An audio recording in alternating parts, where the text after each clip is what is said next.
नमस्कार, मैं अनुराधा पौडवाल 26 नवंबर को पैनोरमा स्टार सीज़न 6 के कार्यक्रम में पूर्णिया बिहार आ रही हूँ।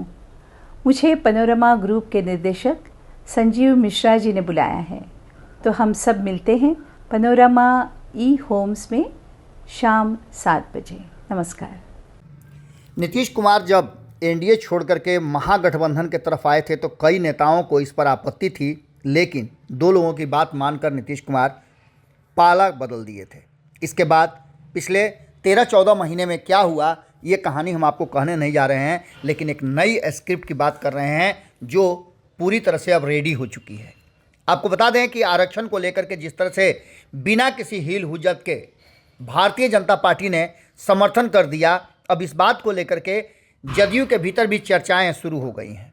आपने देखा होगा कि किस तरह से इस पूरे मामले को नीतीश कुमार के इर्द गिर्द रहने वाले नेताओं ने सराहा भी था, और वहीं कई मुद्दों को लेकर के नीतीश कुमार की छीछालेदर भी हुई थी। लेकिन इन सारी बातों के साथ साथ भारतीय जनता पार्टी ने जिस तरह से संयम बरता था और जिस तरह से नीतीश कुमार के इतने बड़े बयान के बाद भी भारतीय जनता पार्टी ने उस स्थिति को नहीं लाया था जिससे बहुत कुछ बदल सके।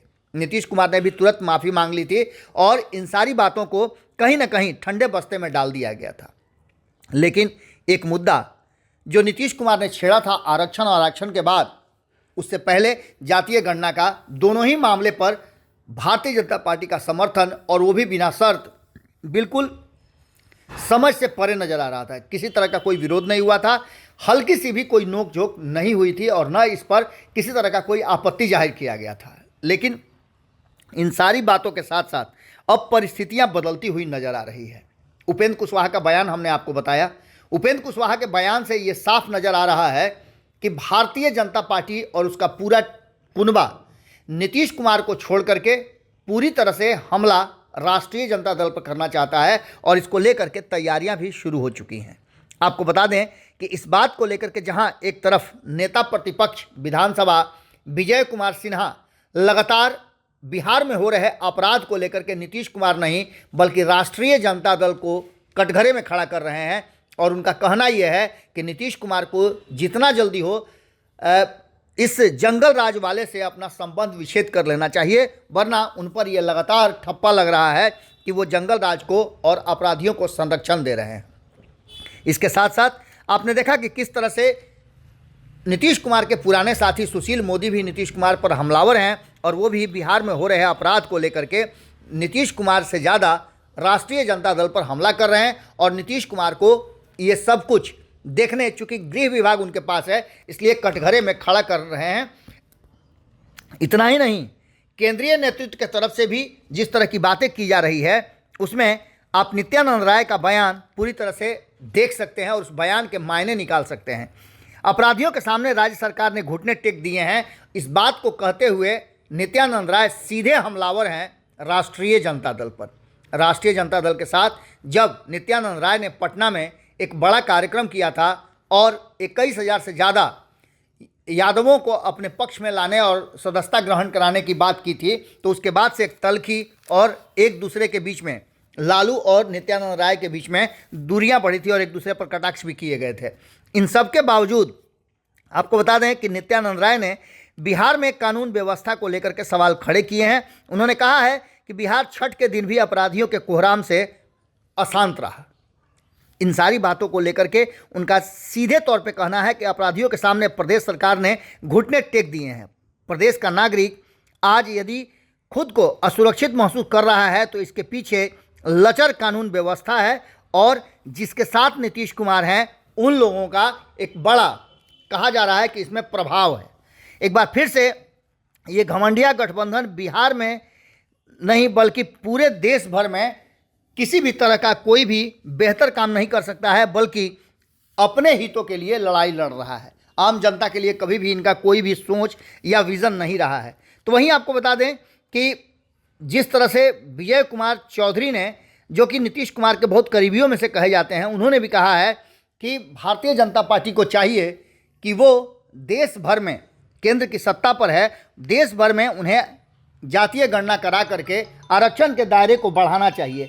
इन सारी बातों को लेकर के जिस तरह की बातें चल रही हैं, वो साफ बता रही हैं कि एक तरफ जहां नीतीश कुमार हैं, वहीं दूसरी तरफ भारतीय जनता पार्टी भी पूरी तैयारी कर रही है। और भारतीय जनता पार्टी के साथ साथ जनता दल यूनाइटेड के नेताओं में भी इस बात को लेकर के अब प्लान बनना, प्लॉट शुरू कर दिया गया है, प्लानिंग शुरू कर दी गई है। उसके लिए ज़मीन तैयार की जा रही है और रास्ते बनाए जा रहे हैं, जिससे कि नीतीश कुमार और भारतीय जनता पार्टी में एक बार फिर से नज़दीकियां बढ़ सकें। अब देखना होगा कि ये क्या कुछ होता है, इसमें कितनी सच्चाई है, क्योंकि जिस तरह के बयानों के सुर बदले हैं वो साफ बता रहे हैं कि हमले और टारगेट पर अब नीतीश कुमार नहीं, बल्कि भारतीय जनता पार्टी का सीधा टारगेट लालू प्रसाद और उनकी राष्ट्रीय जनता दल के साथ साथ कांग्रेस है।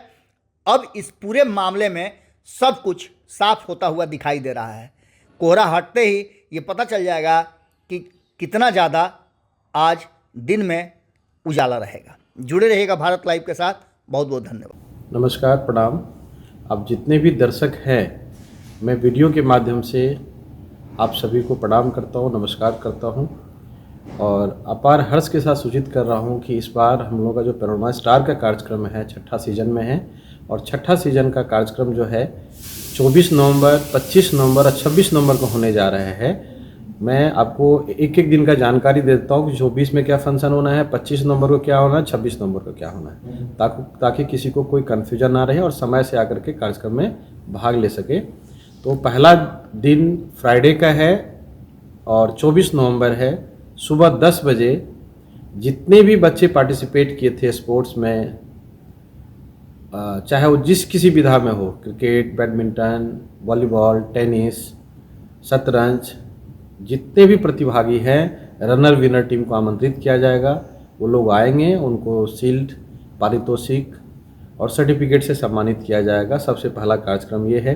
फिर दिन में ही हमारा प्रॉपर्टी फेयर है, लोन मेला है, रिटेल्स एक्सपो है, फर्नीचर, ऑटोमोबाइल्स, ढेर सारे लोगों को इसमें आने का मौका मिलेगा और परचेजिंग करने का मौका मिलेगा, कुछ न कुछ अलग स्कीम के साथ में। उसी दिन हम लोग का सीमांचल मीट भी होगा, जिसमें सीमांचल के जितने भी बड़े नेता हैं, चाहे एमपी, एमएलए, मिनिस्टर, जितने भी लोग हैं और जितने भी हमारे युवा साथी हैं, वो लोग मंच के माध्यम से सीमांचल की बात रखेंगे। सीमांचल में अभी तक का जो सफ़र है और आगे की क्या रणनीति होगी, उस पर हम लोग चर्चा करेंगे। इसी तरह से 25 तारीख को हम लोग का सुबह से एक्सपो हमारा कंटिन्यू जो एक्सपो होगा फर्नीचर, ऑटोमोबाइल्स और रिटेल्स का, वो 24, 25, 26 को तो रहेगा। उसके अलावा शाम में हम लोगों का 25 तारीख को SDN न्यूज़ का एक कार्यक्रम है, उनका वार्षिकोत्सव है और साथ में कल्चरल प्रोग्राम है जिसमें सबरी ब्रदर्स आ रहे हैं, बहुत बड़े कलाकार हैं और हम लोगों का बड़ा सौभाग्य होगा उनको सुनने का, चूँकि बहुत बड़ा नाम है उनका सबरी ब्रदर्स का। वो लोग आ रहे हैं 25 नवंबर को। एवं 26 नवंबर जो अंतिम दिन है हम लोगों का, उस दिन सुबह से हम लोगों का जो बच्चे प्रतिभागी हैं, चाहे सिंगिंग में, डांसिंग में, ड्राइंग में, उन लोगों को उस दिन फाइनल होगा। रैम्प शो भी बच्चों का होना है, सिंगिंग, डांसिंग, ड्राइंग भी होना है, सभी का फाइनल होगा 26 नवंबर को। शाम में फिर 5 बजे से हम लोग का लक्की ड्रॉ है। लक्की ड्रॉ के बाद हम लोग जितने भी हम लोग घर तैयार हो गया है, अपने कस्टमर्स को हम चाबी वितरण का कार्यक्रम करेंगे। और उसी दिन 26 नवंबर संडे का दिन है, जो कि अगले दिन भी छुट्टी है मंडे को, तो हम लोग जानबूझ करके संडे को रखे हैं कि सभी लोग उसमें भाग ले सके और आ सके, आनंद ले सके। चूँकि उस दिन हम लोगों का इंडिया कई बहुत बड़े नेम फेम है, अनुराधा पौडवाल जी वो आ रही हैं। आप सबों के लिए हमने उनको रिक्वेस्ट किया है, पूर्णिया आ रही हैं। और साथ में जो चर्चित आपका सीरियल है भाभी जी घर पे है, उनकी शिल्पा सिंधे जो मेन एक्ट्रेस है उसमें, वो भी आ रही हैं। और भी अन्य ऐसे बहुत बड़े बड़े कलाकार आ रहे हैं, जिसको देखने और सुनने का हम लोगों को सौभाग्य मिलेगा। आप जितने भी दर्शक हैं, हमको सुन रहे हैं, हमारे जानकार हैं, रिश्तेदार हैं, कीथ एंड कीन है, कंपनी से जुड़े लोग हैं, कस्टमर्स हैं, जितने भी लोग हैं, मीडिया बंधु हैं, सभी से मैं आग्रह करता हूँ, निवेदन करता हूँ कि 24 नवंबर, 25 नवंबर और ख़ास करके 26 नवंबर का शाम कुछ अलग होगा। हमारे पूर्णिया के लिए बड़ा ऐतिहासिक दिन होगा, तो आप लोग ज़रूर आए। और मैं आग्रह करूँगा, एक चीज़ और मैं बताऊँगा कि आप अपने साथ गेट पास ज़रूर लाएँ। जिनको भी हमने आमंत्रण भेजा है, कार्ड भेजा है, नहीं भेजे हैं, तो आप हो सकता है कि हमसे गलतियां हो गई होगी, आप तक कार्ड नहीं पहुंच पाया हो, तो गेट पास ज़रूर मंगवाएं। और एक चीज़, यदि आपके पास गेट पास नहीं पहुंच पाया है और यदि आपके पास मोबाइल पे सॉफ्ट कॉपी है हमारा गेट पास का, जो आमंत्रण कार्ड है वही हमारा गेट पास होगा। यदि आपके मोबाइल पे पहुंच गया है, नहीं पहुंचा तो कहीं से मंगा करके आप एंट्रेंस गेट पे, चूँकि बिना गेट पास का एंट्री नहीं है तो गेट पास अवश्य लाएं। या यदि मोबाइल पे है तो सिर्फ, लेकिन मोबाइल पे सिर्फ फैमिली वाले को अलाउ होगा, बैचलर को अलाउ नहीं होगा। फैमिली के साथ यदि आप आ रहे हैं और आपके मोबाइल पे गेट पास है तो आपको वहाँ एंट्री दे दी जाएगी। बहुत बहुत धन्यवाद, आपका इंतजार रहेगा। 24 नवंबर, 25 नवंबर, 26 नवंबर, फ्राइडे, सैटरडे, संडे रुआ मुफ्त में मिल जाई। अगर रुआ पत्रकारिता के हमनी के नया प्रयोग में सहयोग कर चाहतानी तो ज्वाइन बटन दबा दी। पेटीएम नंबर नोट कर ली 9386816700। धन्यवाद।